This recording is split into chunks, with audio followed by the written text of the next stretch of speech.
तुम्ही समजून घ्या की यांच्याकडे स्फोटक आहेत, यांच्याकडे AK-47 आहेत, यांच्याकडे एक्सप्लोजिव्ह मटेरियल आहे, पण यांच्याकडे काय नाहीये तर एक साधं रजिस्ट्रेशन नाही, यांच्याकडे नोंदणी नाहीये.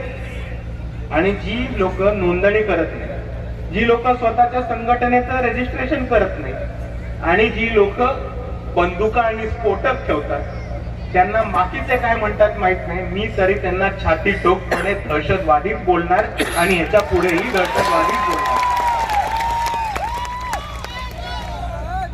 आणि मित्रांनो, RSS चा मुद्दा काय होता आपला समजून घ्या. आपली एकच सोपी मागणी होती की तुम्ही स्वतःची संघटना ही नोंदणी करून घ्या.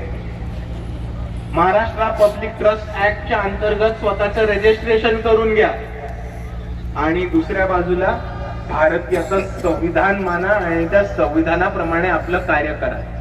आपली ही मागणी होती. आणि या भारतामध्ये जर पहिला मोर्चा कोणी RSSच्या छातडावरती काढला असेल तर ते फक्त आणि फक्त वंचित बहुजन आघाडी. आणि कोणी इतके वर्ष RSS वरती इतक्या लोक